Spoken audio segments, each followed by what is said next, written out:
Hello friends, today we are going to discuss about World Suicide Prevention Day.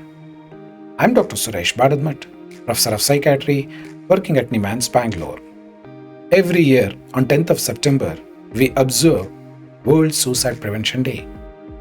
The goal of this day is to raise awareness about suicide prevention among policymakers and public at large. This day represents a global commitment to focus attention on suicide prevention. This can be achieved only by promoting awareness among stakeholders. Not only that, we need to tell them to collaborate and coordinate in preventing suicide. Let me make my point very clear. Suicide prevention is not a responsibility of just one person or just one ministry, not just a health ministry or a single department. It is a collective responsibility of every citizen, every department, and every ministry. Every 3 years once there is a theme. The theme from 2021 to 2023, the theme is creating hope through action. This theme reminds us that there is an alternative for suicide. And this theme aims to inspire us confidence and light in all of us. That means creating hope through action. As per WHO, every year, 7,03,000 deaths by suicide is seen across the world. 7 lakh is not a small number. And for every one completed death by suicide, there are 20 attempted suicide and they fail. Imagine the numbers. For every 7 lakh, into 20 is the number of people who have attempted. The number is 1 crore. 40 lakh people attempt suicide every year. Let's look into the data from India. India represents 17% of the world population. Look into the data. The recent National Crime Records Bureau from 2021 reported that 1,64,033 deaths by suicide. That is 12% is the rate. Suicide is usually expressed per lakh population per year. For every 1 lakh population, death by suicide is 12. And if you look at the data from 2015 to till date, the rate is increasing slowly. Not only that, every year we are adding 10,000 deaths by suicide every year. This is really difficult to digest the numbers. If you look at the mode of death in India, hanging is the commonest, 57%. Consuming poison is 25%, drowning 5%, self-immolation is 2.6%. If you look at the causes for death by suicide, the commonest is family problem, followed by illness, alcohol and substance use, marriage-related issues, love affair, bankruptcy, and unemployment.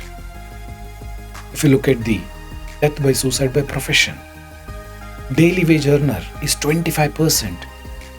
That means if that person does not go to work, there is no bread available for that day. That means he has to work daily. So the death by suicide is 25% in them. Housewife, 14%. And if you look at the salaried person, 9.7%. Unemployed, 8.4%. And students, 8%. Imagine the children and adolescents who are going to school, death by suicide is 8%. And farmers is 6.6%. It's very difficult to digest these numbers. By looking at the economic status, who attempt or who commit suicide, that is death by suicide, less than 1 lakh, percentage is 64%. And if the income is between 1 lakh to 5 lakh, 31%. That means almost 95% is below 5 lakh income per year. That means income plays an important role in death by suicide.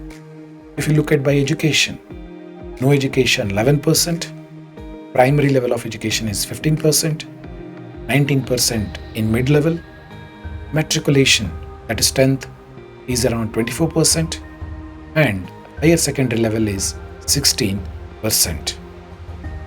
To summarize, my dear friends, death by suicide in India is a public health issue. And in 2021, the report of National Crime Records Bureau reported that 1,64,033 death by suicide. That equates to almost 450 death by suicide per day. That equates to 18 death by suicide per hour.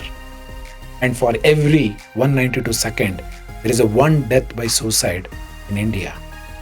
So what can we do? What can I do? What you can do to prevent this suicide? To prevent suicide, it is a multi-stage, multi-phasic, multi-dimensional intervention. That means every department, every ministry, every institution needs to work collectively to prevent suicide. First, there is something everyone can do, that is at the individual level, at the community level, and at the national level. That means suicide prevention starts from the individual person, and then at the community level and at the national level. What can I do or what you can do at the individual level? First and the foremost, every citizen should undergo gatekeeper training program in suicide prevention. What is it? It is very simple. Any person who has passed 10th standard can undergo this training program. In this, proactively you need to inquire any person who is in distress about harming self or suicidal ideas. Once you inquire and you come to know, you need to persuade them for treatment. And if required, we need to refer them. Every person needs to know about psychological first aid and undergo training in that. And every individual can make attempts by joining helpline or else start a helpline so that the person who is in distress can be helped. Support each other in the community. That is the individual level we can do. And further, do not stop medications. Many a time we give advice telling that stop medicines. You are taking psychiatric medicines. They are addicting. They are causing dependence on you. Don't do that. Do not ever advise to stop medication. We don't know what illness they are going through. Please request them to consult doctors. Otherwise, by stopping medicines, I have seen many of my patients attempting suicide and death by suicide. Further, do not challenge any person expressing suicidal ideas. Many a time, family members, friends challenge them, telling that you are just making drama. You don't attempt. You are just threatening us. Don't do that. Never ever challenge. If a person is expressing suicidal ideas, that means he's seeking help. He's seeking attention. Hence, we need to give appropriate attention. But do not challenge them. Do not stigmatize and discriminate a person with mental illness, gender minority, sexual minority, or else any other high-risk population. Stop comparing your children with others. Don't compare elder child with a younger one. Never do that. By comparing children from each other, you are degrading a human being. Do not do that. Prepare your child for challenges of life. Don't focus only on marks or score in the exams. The child should become 360-degree skills gaining and to deal the challenges of life. Hence, teach life skills to your children. And also, as an individual, keep connected with every person in the community. Now let's look into, at the community level, what we can do. First and the foremost, there are many societies who have formed pesticide banks in every village. In these villages, in the evening, the farmer needs to come back and deposit their pesticide which are left behind. Over a period of 2 to 3 years, they found that wherever there is a pesticide bank, death by suicide decreased significantly. Because majority of the farmers, whenever they are in distress, the easiest method and the mode available was pesticide. By depositing the pesticide in the bank, the mode of death by suicide was not accessible easily. Hence, this innovative method worked.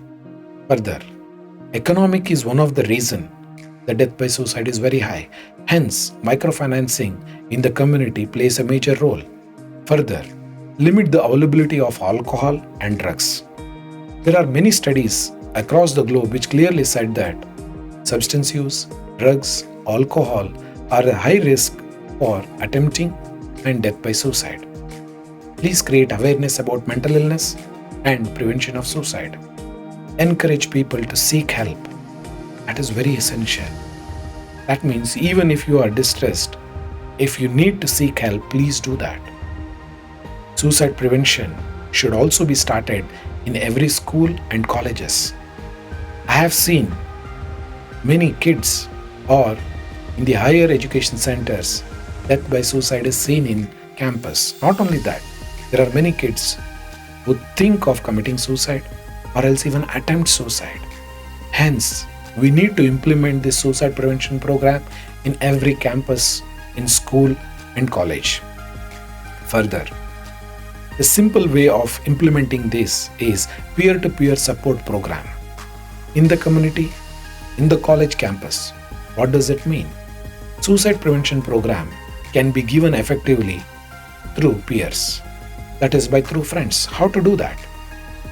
Find the population which are common, especially if you want to do suicide prevention in transgender.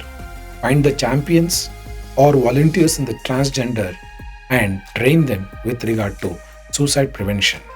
Further, if you want to do suicide prevention in housewife or else domestic violence survivor, use the survivors who are volunteers, they can be trained.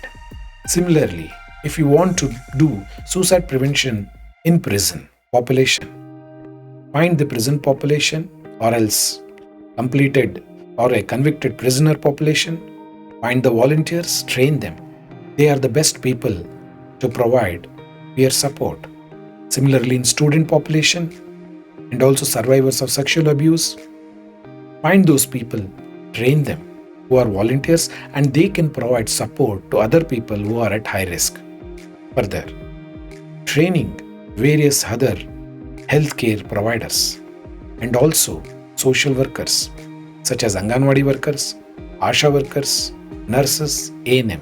Further, training teachers, policymakers, school administrators, college administrators with regard to suicide prevention is very essential.